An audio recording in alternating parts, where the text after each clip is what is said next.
Hello, welcome back to my channel. My name's Lisa. I'm a homeschooling mum. I've been homeschooling for about a year now, and the most asked question I get asked is how do I plan my curriculum and what I teach. So this is just how I did it. People do it lots of different ways. Some people don't plan it, but this is just the way I did it, and it worked quite well for me the last year. First thing that I did was I printed off the UK's curriculum. So this is just found on the UK government website, and I printed that off, and out there it outlines what a child is expected to learn at different levels, Key Stage 1, Key Stage 2, and I just broke that down to my boy's age. So I highlighted all the parts of the curriculum that I thought would be valuable and that I wanted to teach my son. So I highlighted all that on the curriculum, and then I also researched other curriculums around the world. So Finland's curriculum, American's curriculum, just because I wanted to make sure that he had a broad knowledge of lots of things in life. The UK's curriculum is very focused on English and maths, but I wanted him to learn a lot of other things as well that's not always covered in the curriculum. So I just went through that and had a look at different countries and different curriculums and picked out things that they teach their children at certain ages that I thought, oh, that's really good, that would work. I then literally wrote everything down on a piece of A4 piece of paper, things that I highlighted from the curriculum that I wanted to teach my boy that year. So for example, how to count to 100, how to count backwards, how to count in tens, how to count in hundreds, twos and five, measurements, time, shapes, fractions. So I wrote all this down on a piece of paper, anything that I thought that's valuable, I want to teach my son that. I wrote it down on a piece of paper, just so I've got it there in front of me of everything that I want to teach the year. Then looked at things that as a family we want to teach. So for example, money. Obviously they teach coins and notes in school, but they don't teach how to use money, how to manage finances. So I've put that in. UK curriculum, they teach photosynthesis. Now I obviously want my son to understand and know how plants and vegetables grow, but I don't find it beneficial for him to be able to label all the parts of a plant, which is probably what they would get him to do at school. So for example, photosynthesis, we learned how to grow our own vegetables in the garden. So that way Orlando understands how a plant grows, what a plant needs, but he necessarily wouldn't be able to label all the parts of a plant, because in my opinion, I don't think that's going to benefit him in life. So then all the books that I had purchased, and I get a lot of these off Amazon. When we go to America, they always have loads, because obviously homeschooling is so popular over there. So I always pick up loads of books when we go to America. Etsy even, they have really good worksheets. So I print some things off Etsy. These scholastic books, they're really good. I picked these up from B&M. They actually are designed for the UK's curriculum, so they are good for that. Then also there's things like this. I actually got this from Temu, and it's a fractions chart, which is really good.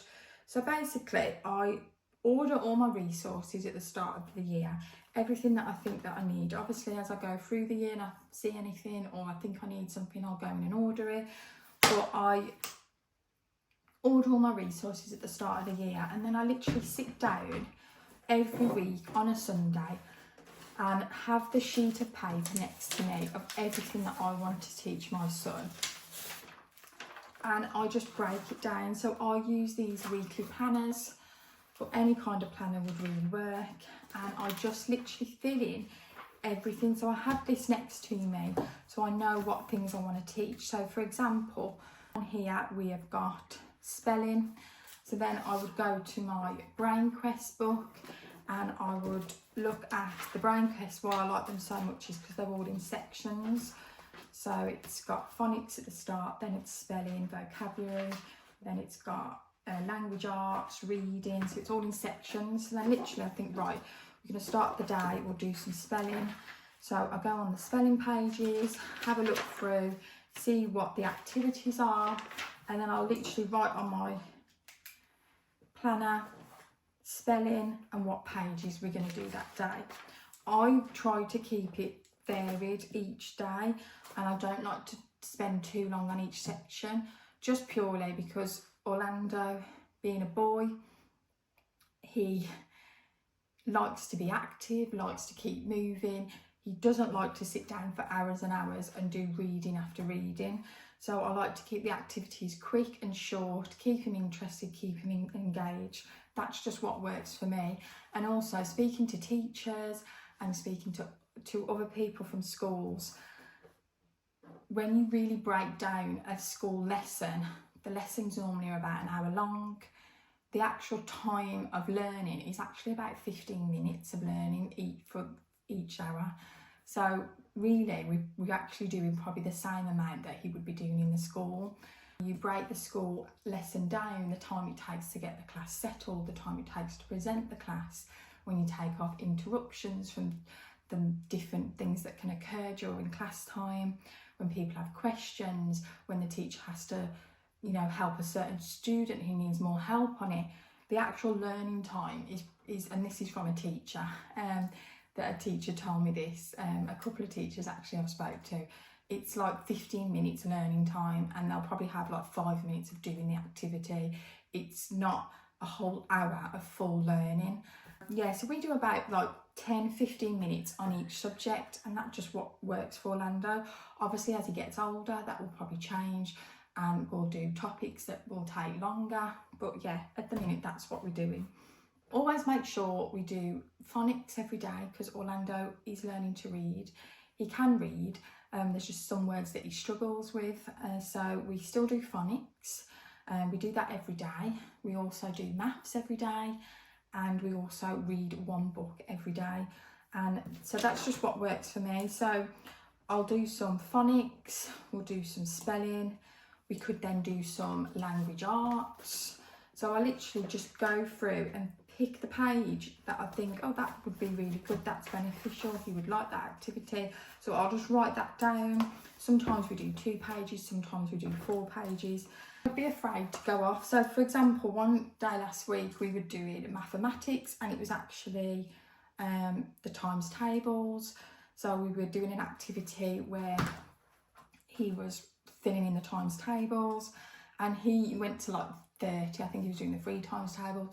He was loving it so much, so he wanted to go up to 100. So then he just literally got a piece of paper himself and started doing his own activity. But because he enjoyed it so much, and I could see he was benefiting from it, and I knew that he would remember that because he was enjoying it so much, I just let him carry on. So he carried on doing that activity a lot longer than we'd planned.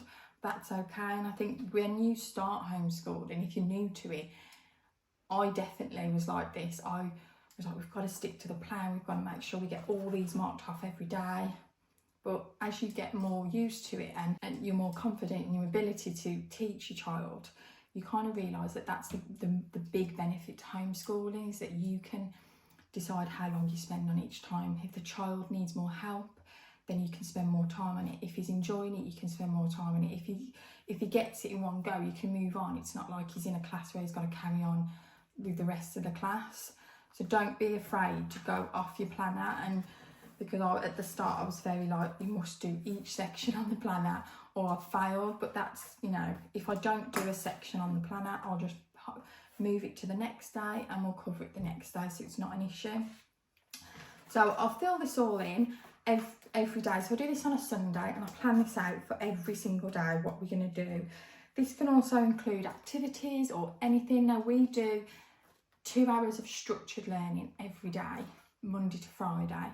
And so that is the structured learning time. We also go on trips, we go to museums, home ed events, we go to forest school.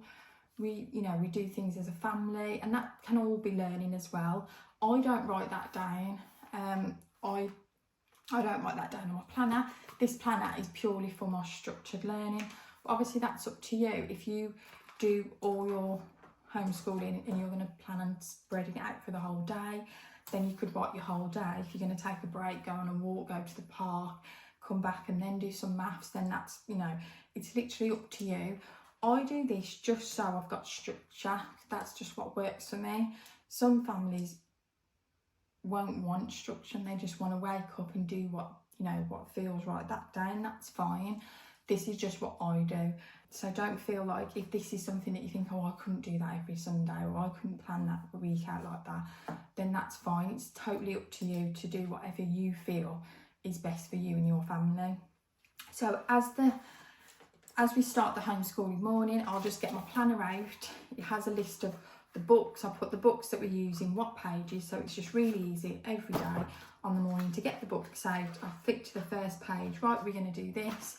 This is what we're going to do. We'll do the activity, then we'll move on, and I'll just highlight it as I go. Like I say, the things that I always do is read a book. So at the end of the session, which has kind of just become a routine now, we always read one library book. And that's just a nice way of Orlando to relax after the session. He enjoys it, and then he knows, oh, I'm reading a book. It's the end of the structured learning, so he knows that that's the end of that structured learning session.